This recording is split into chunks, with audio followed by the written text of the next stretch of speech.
व्यर्थ मूर्खोपदेश का अर्थ है बच्चों कि मूर्ख को उपदेश यानी कि ज्ञान देना व्यर्थ है या बेकार है।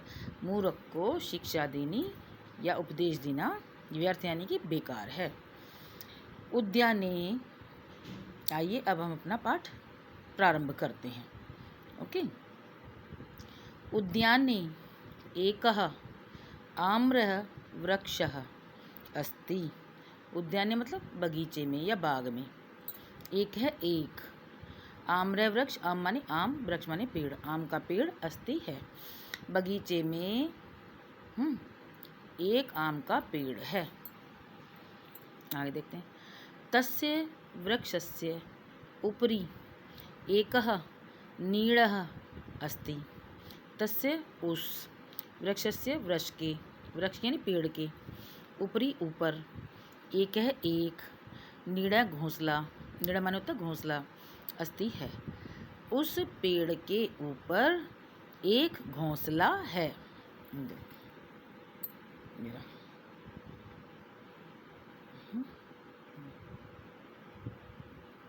आइए आगे देखते हैं। नीड़े एकः खगः परिवारेण सह निवसति। नीड़े नीड़ पर, एक है एक, खग माने पक्षी, परिवारेण से परिवार के साथ, निवसति रहता है। उस नीड़ में यानी कि नीड़ में, घोंसले में एक पक्षी परिवार के साथ रहता है। आगे देखते हैं। वर्षा कालः आगच्छति। वर्षा ऋतु आगच्छति आती है, काल ऋतु, वर्षा ऋतु आती है। खग नीड़े सुखीन तिष्ठति। खग है माने पक्षी, नीड़े घोंसले में, सुखेन सुख से, तिष्ठति बैठता है या रहता है ना, बैठता है। तिष्ठ माने बैठना होता है। तो पक्षी घोंसले में सुख से बैठता है।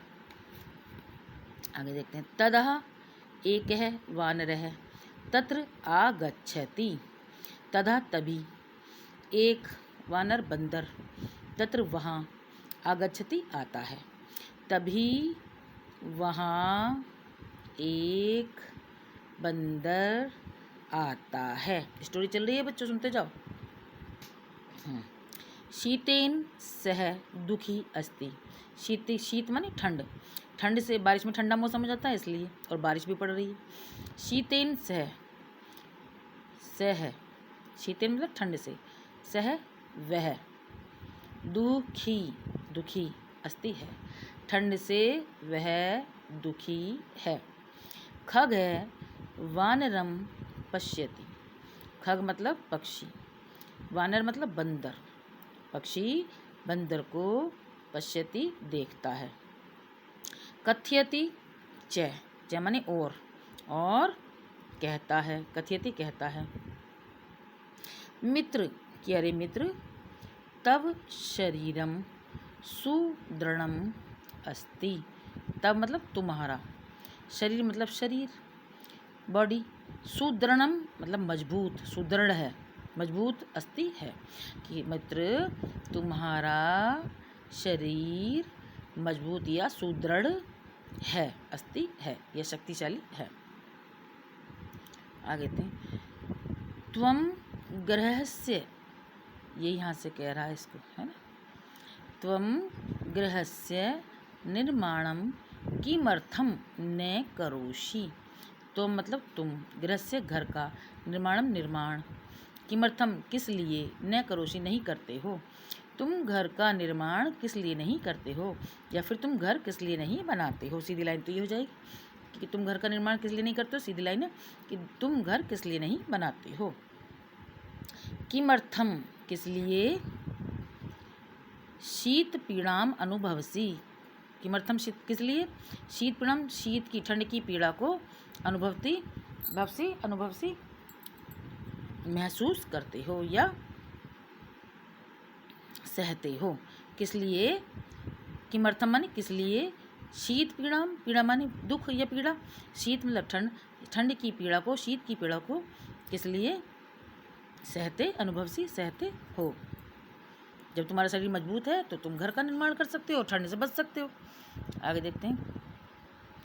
वानरः तस्य वचनं शृणोति कुपितः च भवति। वानर बता देता मैंने क्या होता है। ये शब्दार्थ भी याद करते चलो, शब्दार्थ याद हो जाएंगे आपको बच्चों। कि वानर है बंदर, तस्य उसकी, वचनम वचन या बातें, शृणोति सुनता है, च और, कुपित क्रोधित, भवति होता है। बंदर उसकी बातें सुनता है और क्रोधित होता है। सह वृक्षम आरोहति। सह कौन, वह कौन, बंदर। किसके लिए आया है सह, ये बंदर के लिए। सह ये जो विसर्ग में तो है की साउंड निकालते हैं। सह वृक्षम आरोहति।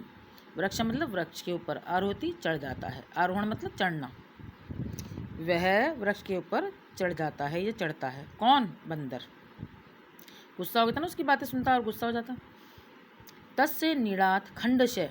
तस्य उसका, नीड़ास घोंसला, खंड से टुकड़े टुकड़े, करोति कर देता है। उसकी तस्य वचनम सुनोति, उसके वचन सुनता है और क्रोधित होता है। फिर वो वृक्ष के ऊपर चढ़ता है और उसके घोंसले के खंडशय, खंड से माने टुकड़े टुकड़े, खंड से माने खंड खंड, खंड खंड क्या होता है संस्कृत में, खंड खंड मतलब टुकड़े टुकड़े, हिंदी में टुकड़े टुकड़े, करोति कर देता है या करता है। सत्यम एव उक्तम अस्ति। सत्यम ठीक ही या सत्य ही, एव माने ही, ठीक ही या सत्य या ठीक, एव माने ही, उक्तम कहा गया है, अस्ति माने है, सत्य ही कहा गया है या ठीक ही कहा गया है। व्यर्थः मूर्खोपदेश भवति। कि मूर्खोपदेश, मूर्ख को उपदेश देना व्यर्थ ही होता है। उसने उपदेश दिया, उसे ज्ञान बात कही सही, और उसने उसका घोंसला भी तोड़ दिया। अपना तो था ही नहीं, उसका भी तोड़ दिया, उसका भी तहस नहस कर दिया, खंड खंड टुकड़े टुकड़े कर दिया। इसलिए ही कि मूर्खोपदेश है, मूर्ख को उपदेश देना व्यर्थ यानी कि बेकार है, या व्यर्थ भी कह सकते हैं, व्यर्थ ही भवति होता है। ये हो गई हमारी व्यर्थ मूर्खोपदेश। ये इसकी हिंदी भी दे रखी है बच्चों, किसी को समझना है तो इसमें से भी आप देख सकते हैं। वैसे मैंने अक्षर अक्षर एक एक अक्षर की बता दी है आपको। इसके वर्ड मीनिंग करने हैं आपको कॉपी में। Do it in your notebook. Okay, आगे ये इसकी मैं एक्सरसाइज ये है, आपको मैं सेंड कर दूंगी, ये आप कर लेंगे। और इसकी पीडीएफ भी बना के क्वेश्चन आंसर की ये है एमसीक्यू है, इसकी भेज दूंगी। ये आपकी बुक एक्सरसाइज है, आपको ये कर लेनी है। सारा काम कंप्लीट अपना कर लेना है, अपना काम कंप्लीट रखिए। ओके, और मेरे व्हाट्सअप नंबर 8171778125 पर सेंड करिए। Okay, bye students.